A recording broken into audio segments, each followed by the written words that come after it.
Awalnya Kitab Undang-Undang Hukum Pidana atau KUHP bernama Wetboek van Strafrecht voor Nederland-Indië, buatan pemerintah Belanda, diberlakukan pada tahun 1918.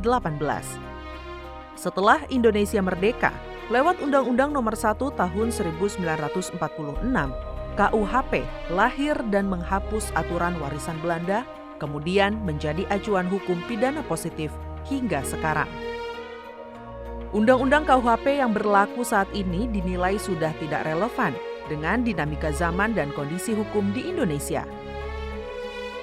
Pengaturan tentang hukum pun didominasi dengan hukuman pembatasan kebebasan atau hukuman penjara yang turut menyumbang masalah pada kelebihan kapasitas di lapas, serta sejumlah masalah lain yang berkaitan perkara pidana.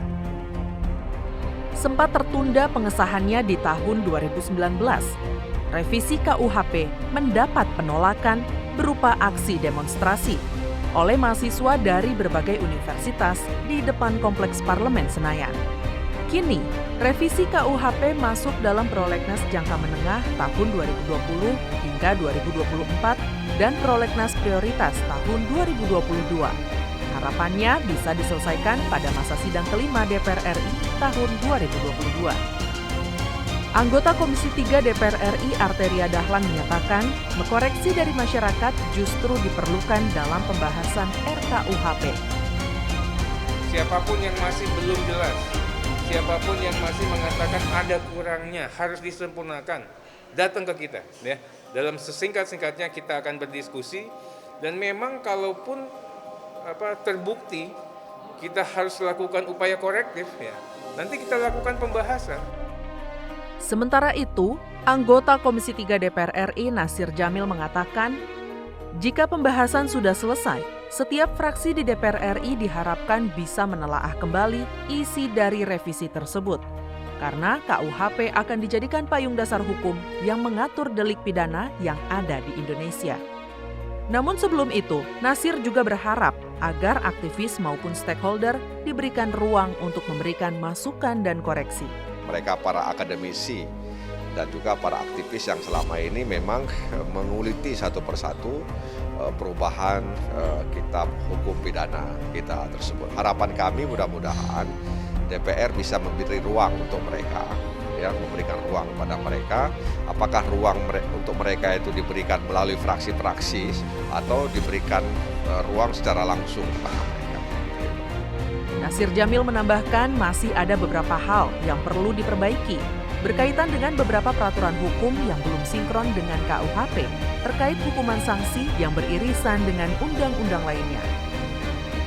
Dalam kesempatan lain, saat menjadi narasumber dalam diskusi forum legislasi bertajuk Revisi KUHP dan Nasib Hukum Indonesia di Kompleks Parlemen belum lama ini, anggota Komisi 3 DPR RI Arteria Dahlan kembali menjelaskan setelah melalui perjalanan pembahasan yang sangat panjang serta melibatkan para ahli dan masyarakat di seluruh Indonesia, revisi KUHP diyakini akan menjadi undang-undang yang terbaik dan revolusioner. Menurutnya, pembahasan revisi KUHP telah dilakukan dengan sangat detail dan penuh kehati-hatian, sehingga akan menjadi kitab yang berguna bagi bangsa dan negara. Saya bersaksi bahwa RKUHP ini mungkin satu-satunya undang-undang atau RKUHP atau rancangan undang-undang yang terbaik yang pernah ada di Republik ini. Bayangkan sudah sampai 7 presiden, sudah melibatkan ratusan ahli, dan beberapa ahli sekarang ini hanya tinggal beberapa lah yang ada, Prof. Tuti dan sebagainya.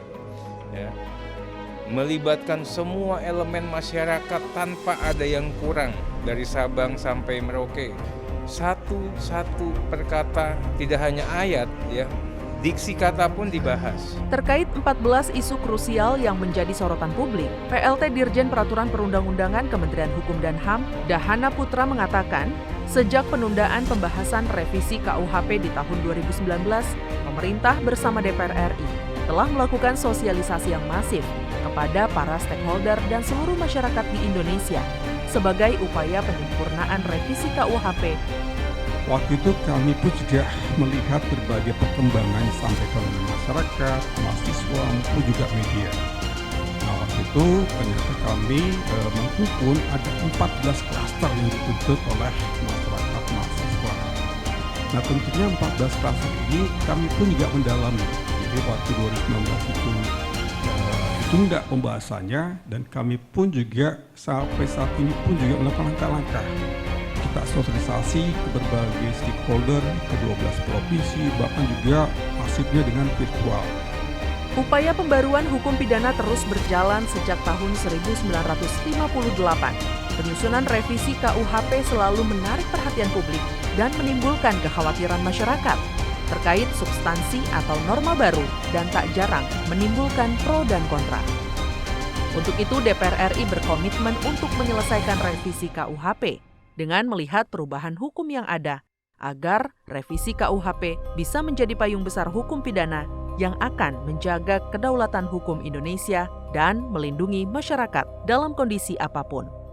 Tim Liputan TVR Parlemen melaporkan.